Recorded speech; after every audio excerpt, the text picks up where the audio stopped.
இப்போ நம்ம வீட்டில் நம்ம அம்மா இன்னும் 3 நாளில் தண்ணி கேன் காலியாக போகுது, அதனால கொஞ்சம் தயவு செஞ்சு பக்கத்து கடையில் போய் வாங்கிட்டு வந்துருப்பான்னு கேட்குறாங்க.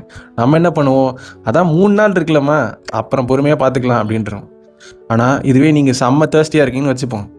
ஆனால் அம்மா வீட்டில் சொல்கிறாங்க, வீட்டில் சுத்தமாக தண்ணி இல்லைப்பா, நீ வாங்கிட்டு வந்தால் தான் உண்டு அப்படின்னாங்க. உடனே ஜெட் வேகத்தில் பறந்து கடையில் போய் வாங்கிட்டு வந்துட மாட்டீங்க? ஏன், இப்போ உங்களுக்கு ஒரு சீரியஸான ஒரு தேவை இருந்தது கரெக்டாக, அதனால தான் போய் வாங்கிட்டு வந்தீங்க. ஸோ இதே மாதிரி தான் மெட்டா ஆட்ஸ்லேயும் சீரியஸான பையர்ஸ் வேணும்னா நீங்கள் ஒரு ப்ராப்பரான லீட் ஃபார்ம் செட் பண்ணணும். Hi everyone, this is day 17 of story telling my business days. Meta ஃபார்ம்ஸில் ஒரு லீட் ஃபார்ம் ஃபில் பண்ணும்போது அவங்களோட பர்சனலான இன்ஃபர்மேஷன் லைக் இந்த நேம் அதெல்லாம் வந்து ஆட்டோமேட்டிக்காகவே ப்ரீஃபில்ட் ஆயிரும். ஸோ அதனால் ஒரு லீடோட பிஸ்னஸ் இன்ஃபர்மேஷனை பற்றி தெரிஞ்சுக்க ஒரு 5 questions செட் பண்ணலான்னு ஃபிக்ஸ் பண்ணேன். பிஸ்னஸோட இம்பார்ட்டன்ட் பேசிக் கான்செப்ட்ஸ் என்னெல்லாம் கேட்கலான்னு ஒரு ஐடியாக்காக ChatGPT அண்ட் கூகுளில் ரிசர்ச் பண்ணி நோட் டவுன் பண்ணேன். ஃபைனலாக ஒரு 3 சாய்ஸ் கொஸ்டின்ஸும் 2 ரிட்டன் ஃபார்மேட் கொஸ்டின்ஸ் கேட்குற மாதிரி ரைட் டவுன் பண்ணேன்.